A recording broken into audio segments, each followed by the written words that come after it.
we reduce the purchasing power of the people, we can further slow down the economy.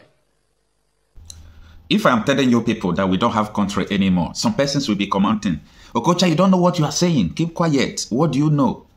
Now, Omoyonde Sowore and Aisha Yesufu has come to Chinese television to tell you people that are doubting me that we still have a country. They have come to tell us that we don't have country anymore. Omoyonde Sowore said there is nothing we can do about this country apart from the people rising in a revolution to change the country. He said both the judiciary, even the 2027 election, they have not even done. They have rigged them ahead. He said so many things that you wouldn't like to miss.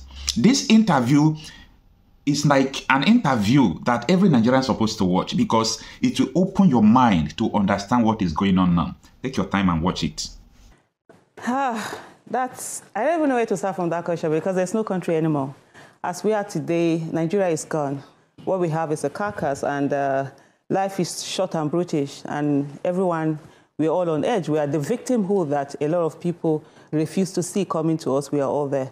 And unfortunately, we do not have a president. We have someone who rigged his way into office, an illegitimate president, and who doesn't care. And of course, anyone who is ready to do anything, you know, snatch it, run with it, and all of that to get into office, they don't care about the people. They don't care. There's no empathy. And that's what we're seeing today. And Nigeria has gotten into a place where you're not even sure that you're going to see the next day because you might be a victim, might be taken away even from inside your own house. And that's where Nigeria is right now. We've never had a nation. I've argued this all the time, that Nigeria was never a nation. It was a transaction from the beginning. And that next step is what we haven't been able to make because we never also have had the kind of leaders that are visionary, that are capable of driving you in the right direction since I have been a Nigerian, which is 1971. You saw the last ruling that happened of the governors and the Supreme Court, and how everybody was praising Mr. Tinubu for the fact that he didn't interfere and they were able to retain their... That tells you everything. And as I'm sitting down here today, I'm quite sort of like taken aback that the Supreme Court didn't see how that made them to look. Because right now what we know, and that's the secret, or the open secret, that the courts are no longer the last resort of the common man. They are now like the plaything of corrupt politicians. And these corrupt politicians, they don't care. And they're saying it, they say it openly.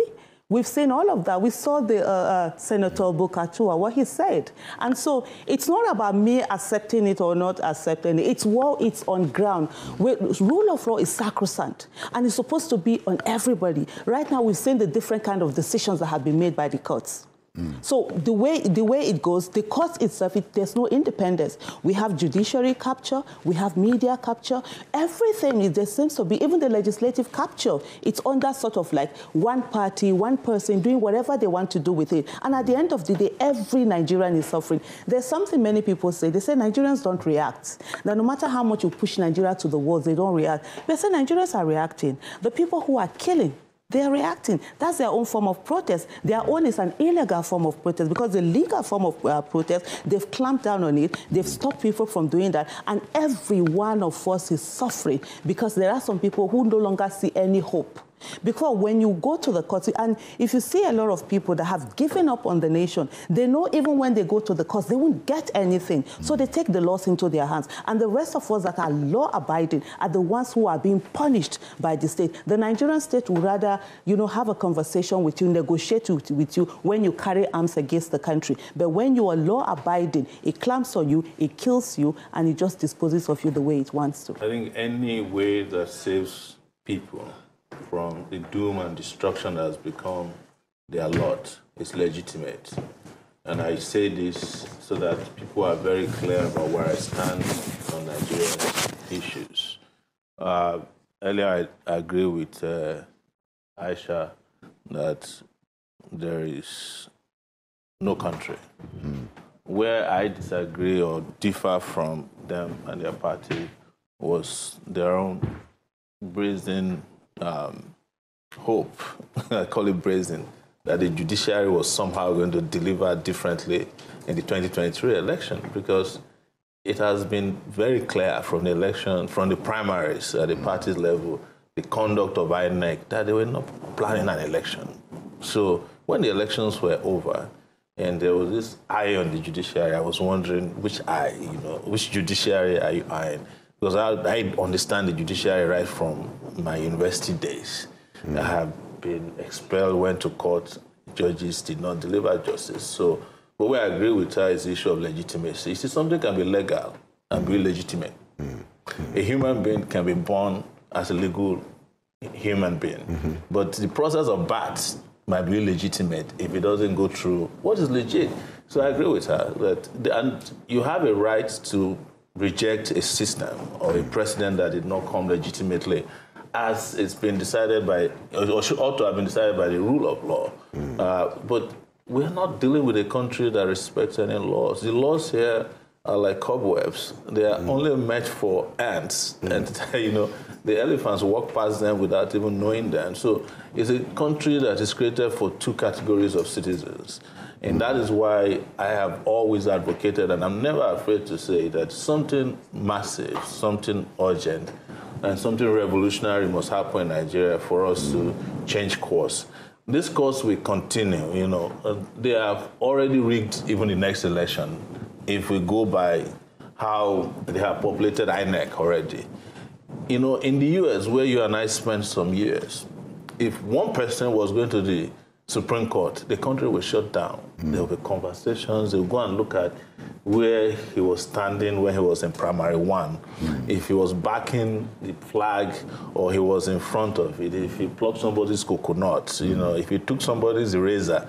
Here in this country, there were over 11 Supreme Court judges that were just smuggled into the Supreme Court, and nobody talked about it. In fact, the media did not talk about it. The public are not aware. Nobody knows who these new judges are. Nobody did any background checks on them. So in 4 years, we're going to have election. The person who anointed those Supreme Court judges, 11 of them, as we speak, controls what you would call justice. And this is not going to change except the citizens said, no, enough is enough. We are not taking this any longer. And that is why I advocate for a revolution. Not a violent one, because I don't believe in violence. But it is up to those who are hurting to decide how they want to fight this. Yeah, so for me, absolutely. Political activism is very important. Staying out of politics and saying that, by the way, I'm not a member of the Labour Party. I say a lot of people make that assumption. I'm a supporter because I believe in candidacy more than I do of party. If you have people that can do the work. As much as activism and politics, the end result is supposed to be for the greater good of the people. Where those who are on the side of advocate and like, this is the problem, then those who are in the political side who get into office, who get elected, fix the problem. So it's that, demand and supply side of governance that Dr. Obievze would always talk about. And so for me, it's very important for people to begin to participate. We have to participate in that politics, as flawed as it is. Yes, I totally agree that the capture of judiciary didn't start today. I mean, we saw in 2015 when the Supreme Court said that the card reader was not admissible in the law. And that sort of like changed the course of all the, the electoral reform that was done at that time. So we've seen a lot of things that have gone on. But we must still continue to take on the system. One of the things that we don't take into cognizance is the fact that the first set of dictators that many Nigerians, or if not all Nigerians met, were actually from the home, were parents. We're brought up in a society where, as a younger person, you can't speak up. You don't speak up to your parents. You don't challenge them. You don't ask them, why did they do this? You'll be called disrespectful. You'll be called a stubborn child. For those of us that did as kids, we got a lot of beating. So, and then people went on. Teachers also continued the suppression, and people became adults, and they simply replaced their parents' teachers with government. So some people feel that, oh, you can't challenge government, you can't do that. So it's going to take a long time. It's a mindset thing that will happen. But the thing is that it's inevitable. Like Sowore said, of course, the bloody revolution is always the best. A bloody revolution doesn't take anyone anywhere. You either have and it's inevitable, we either have a bloodless revolution or a bloody revolution. The 2023 election was actually a bloodless revolution, where people who hitherto had never bothered about politics, were never interested. They didn't think it was, they didn't see the relationship between governance and their lives, decided that they were going to be part of that political process. And they were part of it. And at the end of the day, the process was not allowed to go through. The end result is not what matters. It's the process that matters. If the process was free, fair, credible, and it was transparent, and the result still turned out to be the way it is, everybody will move on. It's every 4 years. You have another 4 years to come through it. But where people see how their will was subverted, because when you have a political coup, a civilian coup like what we had in the 2020 election, it's the same thing like a military coup. So the world needs to also see that. So but on the issue of the political, it's very important. If we say today we have a revolution, let's always ask this question. We have a revolution today. Who are we going to put in these offices? We need to begin to create leaders. We don't have leaders. We have a vacuum because people have stayed away from politics, looking at it as it's dirty. Let's not do it. So we just have people get money or one thing or the other. The next thing they run for office, they get in there without any preparation, without even knowing anything. You see someone, they say, oh, come and run for be president. I'm like, you don't just become president like that. You have to. There's certain things, there's certain competence skills that you're supposed to acquire, leadership skill, empathy, you know, your EQ, IQ, and all of that along the way. So we must begin to engage in that process of that politics and say, okay, let's get into it one way or the other. Yes, it looks difficult. If we don't have the revolution, and revolution, nobody can call for a revolution. That's one thing. It has to happen on its own. I always say to people, when that revolution will happen, we'll all see ourselves on the streets and we'll be saying, even you bros, you might be here. Sis, you might join us. That's the way it will go. But until we get to that stage, can we begin to prepare sort of like that leadership so that we have a sort of a critical mass of people that we get into leadership position and actually serve the people, not the ones that we get in there and then they'll begin to do what we're seeing today. Because most of the people who are in leadership today were actually the ones who were fighting for this democracy, were the ones who were fighting for human rights, but they got in there, they became, from baby monsters, they became gigantic monsters. So I wanted to make it clear that when revolutions happen, people make them happen. And you call for it. Every country that's had a revolution, there were people who were working towards it. That's what is in history. It is what triggers it that I may not have a date, she may not know the date. It's very interesting that after the 2023 election, most of the people who said revolution was a bad idea were calling for revolution. They are still calling for it. Some of them were calling for a coup plot. Yes, because of the election. I also want to correct the impression that 2023, in my view, actually didn't have, it had enthusiasm but low participation. In the history of the country, number of voters in 2023 were probably some of the lowest. If you look at the number of registered voters compared to the number of people that went out to vote. Maybe there were more new voters. Yes. So, because people have started losing faith in the political process before now. You're talking about 2015.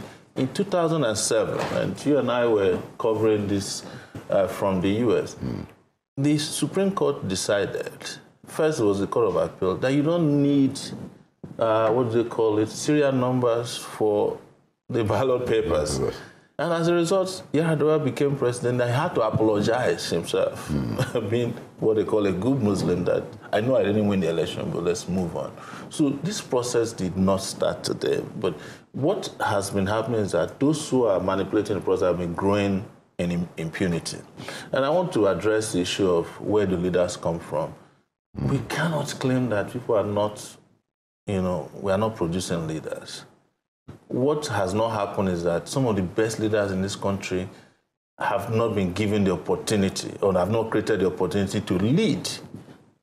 You cannot claim that after my 30 years of being an activist, from the university to creating media to doing some of the things that are impossible, even living abroad, I consider that, education and leadership development.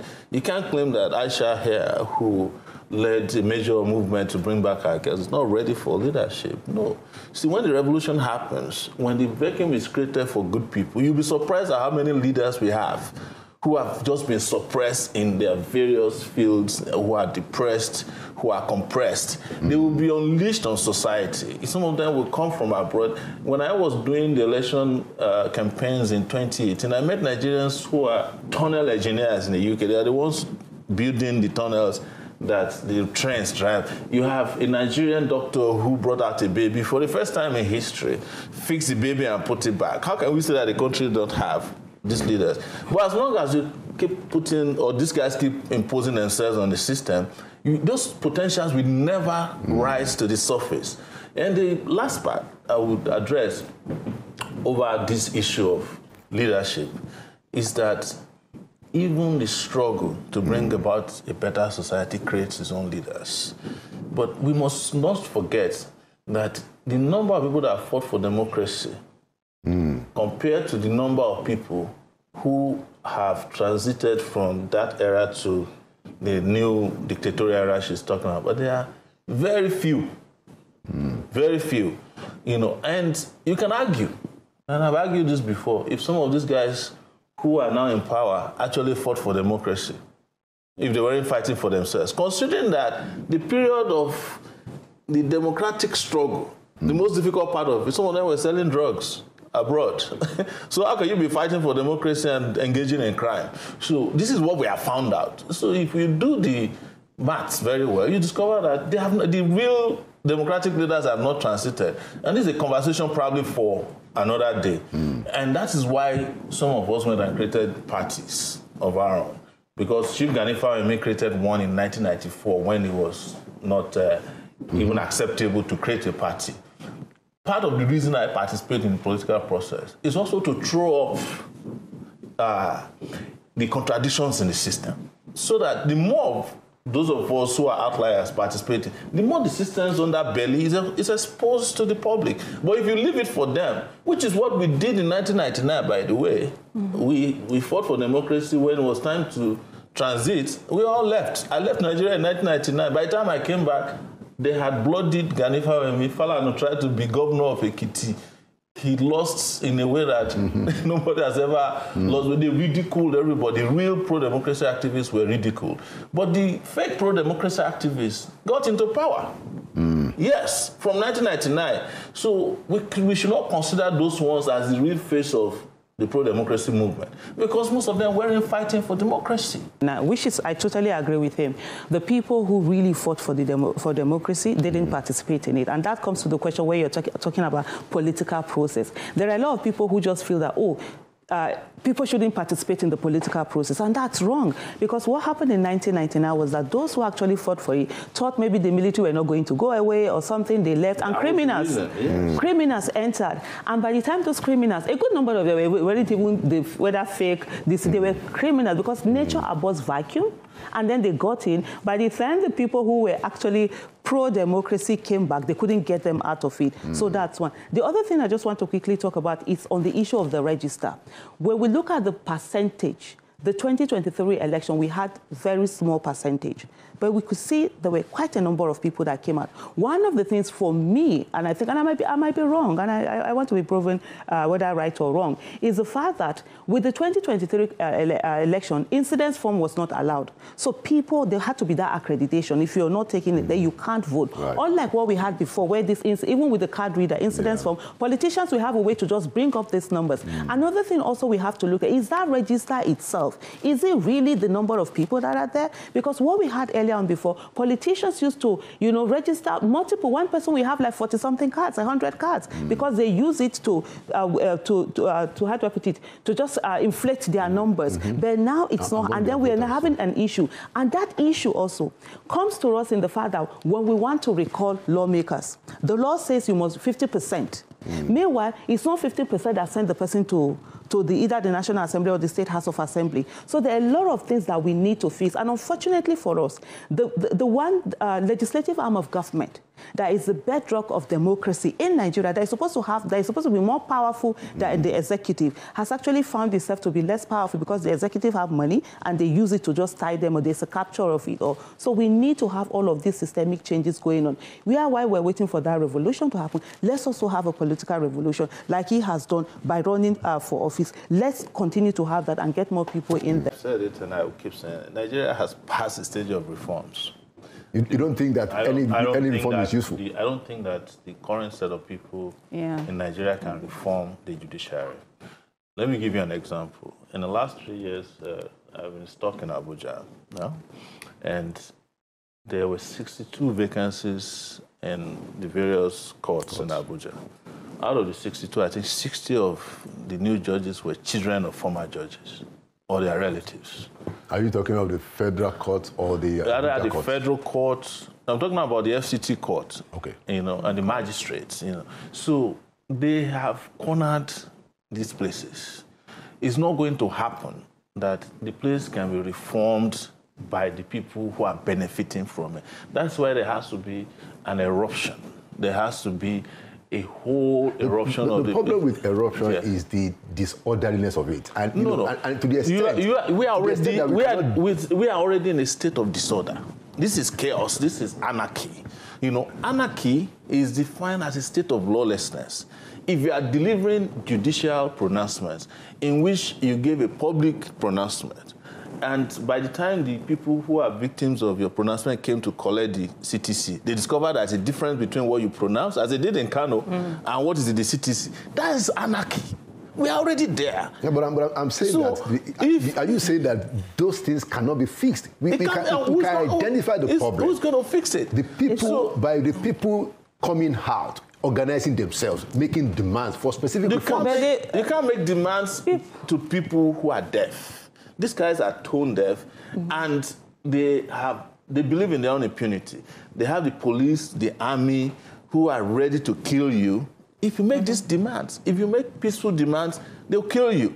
Like she said, the only people who can make serious demands on the Nigerian government are people who are armed to the teeth themselves, who are involved in the same level of impunity and violence as the Nigerian state. Those are the only people they listen to. So, and those people don't make this kind of demands. They don't go to the judiciary. If they kidnap someone, they are asking for ransom. It's not a judge that's going to deliver the ransom. If they have enough ransom and you put them in front of a judge, the judge will let them go because the judge will collect part of the ransom. I will tell you something that's happening now. All the people they said they found with money in the last regime, they are pleading with them to drop some of it. The reason is that they say if we take them to the judges will collect the money. We won't get a dime. That's what I heard is happening with the regime. So if I was gotten to that level where thieves are so powerful that even prosecutors are afraid to take them before judges, the country is already in a state of anarchy. So the disorderliness you are talking about is here with you. If kidnappers can kidnap freely, daytime, nighttime, that is anarchy. I think the order in Afghanistan is better than the order in Nigeria as we speak today. Even though all of us were afraid 2 years ago that Afghanistan is going back to Taliban and they'll kill everybody there. I've not heard of serious violence, and I'm not advocating that we should have a Taliban here or government of any. But I'm telling you that this is total chaos. The chaos that can only be envisaged if there is no governance, if there is no order. You know. Okay, so where we start from is that, you don't fix something that is not broken. So when you're talking about reform means that, there's something that is not working and you need to fix it. Yeah. The people who are supposed to fix it, it's working for them.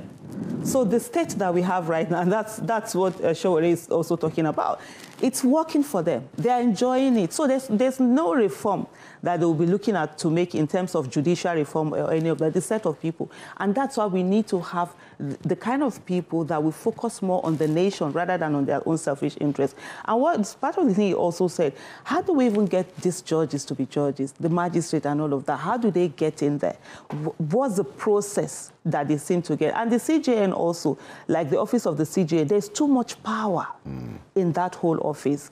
And the only way we can get that, the legislative arm, of course, that will be able to help us to do that, they can't. They won't do it because it favors them. They'll be able to use one thing or the other. What about if the people insist and put pressure on the legislature to do the right thing? So the people, that's also like what he said. The people insisting, how do they insist? They insist by coming out and voicing. They insist by protesting. They insist by, but you know what? The Nigerian government always behaves like a terrorist government. When people come out on armed citizens. They killed them. We saw what happened October 2020. Young people were singing the national anthem. They held the flag of Nigeria. And yet, the Nigerian state went there with military and killed them. Not only killed them, still gaslighting that it never happened. So how are people supposed to come out when they are being killed when they come out? And then the only people that the government is ready to listen to are the people who take up arms against the state. For law-abiding citizens, every day, you see the way they dehumanize you, the way they come out, they kill you.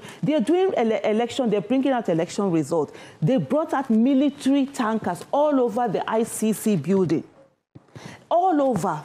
But where are those military tankers when kidnappers are taking our children and killing them because the people didn't pay ransom? They are nowhere to be found. The Nigerians, the security agencies in Nigeria, their allegiance is always to the president, even if it's an illegitimate one, and the ruling party, rather than to the people of Nigeria and the constitution. So that's a major problem that we have. People want to protest. They come out to protest. They are being killed. So there's nothing out of it. And this state that we are in now, and if we do nothing, it's going to worsen. We have religion keeping people down. They will use tradition. They will use all sorts of things to tell you not to speak out. But people are being killed. And then people are being told that, inshallah, it won't be them. In Jesus' name, it won't be their portion. I wonder the people who are being killed, whose portion it is. If we do nothing, every one of us, we are all victims waiting to happen. Yesterday's victims were once survivors. Today's victims were yesterday's survivors. And tomorrow's victims will be today's survivors. The people that have been killed will not be killed again. The next to be killed are those of us that are alive. And Nigerians need to understand this thing is not, we're not going to wish it away. We don't have the patent to prayers. We're not going to pray it away because God will not do for us what he has given us the capacity for us to do for ourselves. Fixing Nigeria, God has given us that capacity. So if we lack and do nothing, I will stay in our houses and we keep praying, then this whole thing will continue and it's not going to end. We're already on the path of chaos. So it's not left for the people to decide. Are they going to stand up against the people who have held this country ransom? Because there are few of them. And if we come out in our numbers, of course, we will get that country that we want. But a lot of people are afraid. But something we give that will break that fear, and nobody will call for it, like I said earlier. The people will find themselves on the street. I want to say this, and I think it's important to make a philosophical statement around the law. If the law keeps breaking the people might need to break the law so that they can break free. Apartheid was legal in South Africa, but it was breaking South Africans until they broke it. Slavery was legal. In fact, not only was it legal, slavery is also ecclesiastical. It's in the Bible that you should respect your master. But when slavery was breaking people, people had to break the law of slavery. So if the Nigerian law keeps breaking the Nigerian people may need to break the part of the law that keeps them broken all the time. And that is why I keep advocating mobilization that do not come only during elections. In other serious countries, if elections are rigged, the person who rigged the election cannot walk away. You get my point? Yeah. And I had the issue with the Labour Party and where Aisha was with. They mobilized. They also were demobilizing when they should keep mobilizing. I don't see any reason why they sat back after it was known that there was, I said, I know there was no election. But whatever they believed took place. And they ought not to have stopped there. They ought to have been complete mobilization and the shutdown of the system. The system was ready for that shutdown. But then they said, hey, don't fight, don't fight. They're not going to get power on a platter of gold. Don't let anybody deceive you that somehow, because those who are in power. The president said that himself, that power will never be served. Those who are in power will keep giving you homework assignments and, homework to do. Go and mobilize, go and mobilize. We're talking about political parties. Very soon, they will come and register political parties so that they can register political parties that will do their bidding. Or the political parties they cannot register, they will go in there and scatter the party. Because what they want is a one-party state. It's a dictatorial one-party state. Do you think a one-party state can survive in Nigeria? I don't think so. Well, all the parties that are in Nigeria that are in power, that have been in power, they are all one. It's just different uniforms. different addresses. So, yes, it's just different national headquarters. Because Nigeria is the only country in the world where you can sleep as a PDP member and wake up as APC. Well, in a way, it will be better, depending on also how it is done. If you have a situation whereby people are being denied getting into those parties, or if there's no internal democracy in parties, and so you find a situation whereby maybe two parties, they're just dominated. I think we almost like had something like that before we got to where we now had all of this. But of course, a two-party system would work where everyone is allowed to get in there. There's internal democracy being done, and there's rule of law, no imposition, no trying to buy judgments, try to use the law to just get things away. That will sort of work. And the most important thing, it's not even about what the number of parties we have, is the kind of people that are allowed to emerge within those parties. At the end of the day, Nigerians will only vote for the people that are flag bearers of parties. And most times what we have is that most parties, they do not give their best to run the tickets to run. They give it to those that are not competent enough and that they can control, because they know they want access to the treasury, access to the wealth of the people. So if you have someone who is not very competent, you saw what happened in Kogi State. I mean, we now have an office of the immediate past governor, someone who is saying, don't obey me, obey. You know those kind of things. I think they denied that. I think they denied that. So someone who is saying, they've denied that? Whenever they deny something, just know it's true. And then saying, okay, and all of those things. So what we need to have is, first of all, have those systems where it's the most competent that I imagine. If we have a situation in Nigeria where we all have competent candidates, it's only a matter of ideology. I mean, a lot of people can go and sleep. You only need a little bit of critical mass to be keeping an eye on what is happening in terms of governance. We can all continue to go and do our businesses. So that is where the problem is. It's not even about the number of parties, but the fact that people are not allowed in. And sometimes also, like I said, you find a lot of these parties, they don't make it open. They frustrate people who want to get into those parties. And of course, people who have jobs that they're doing, they're not going to be staying there and fighting tooth and nail to be able to get into certain parties and do as some of these things. But at this moment, what we as Nigerians must understand is that politics is now we fighting for our lives.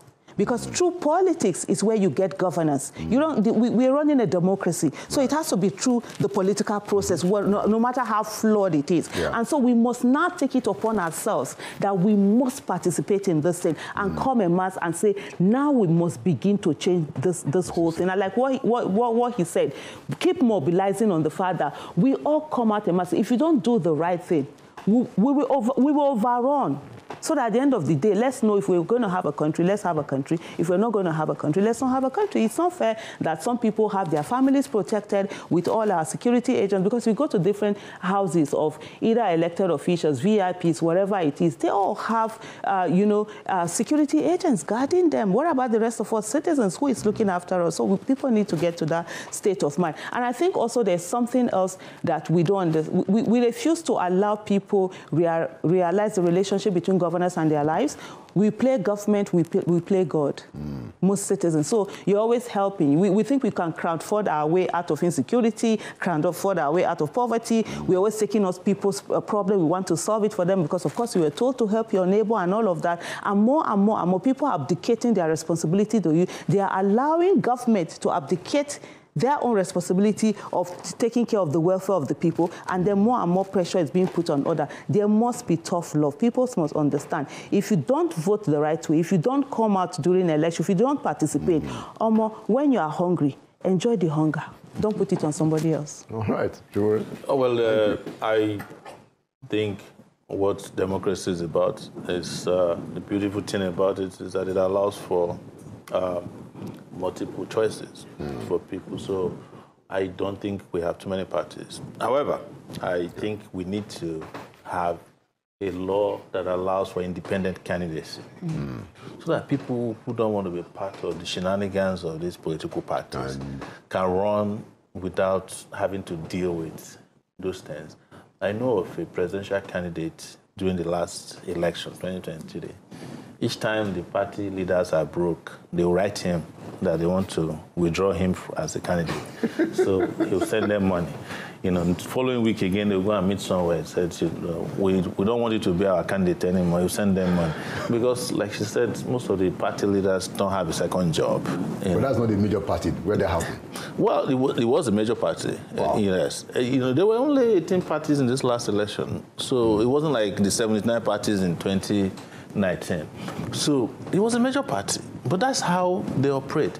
But if there were rooms for independent candidacy, it's people who with ideas who don't want to participate in the dirtiness of politics can come out as candidates, organize themselves, and you find out that a lot of independent candidates will even organize better than the political parties.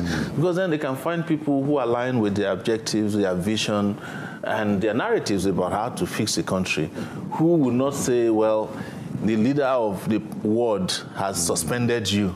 You know, when you are a presidential candidate of a party, like they did to Sowore, they went to his ward. The people at his ward did not even know his name. They didn't know he's the chairman of the party. But these are some of the things they do. So that, and I also think that one added advantage to the whole process of democracy is to allow diasporans to vote. Diaspora voting will also put a lot of pressure because you have 6 million Nigerians, and they can leverage, they can even out 6 million Nigerians outside.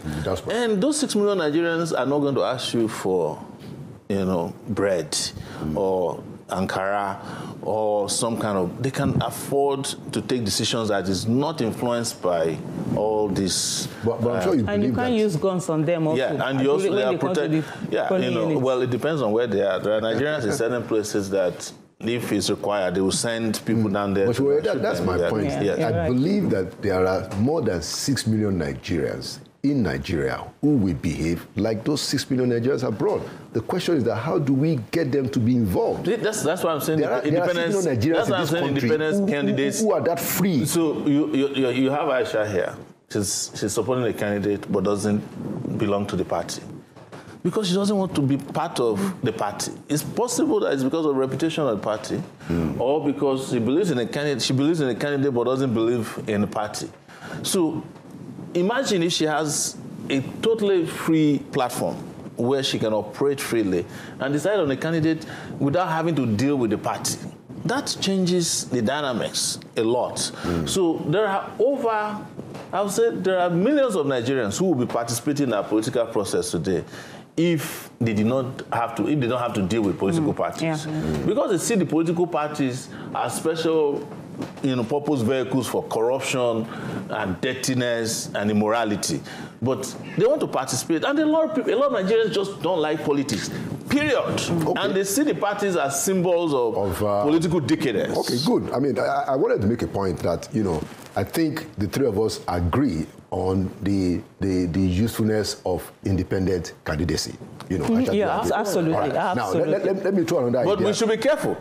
If you allow them to make the law without pressure, you discover that there is no person who can act as an independent candidate who doesn't have $1 billion or several billion naira somewhere. They will put hurdles in advance so that is where only them can also become independent. They will now start raising independent candidates themselves who will become their opponents. So we have to be also careful and be clinical about this.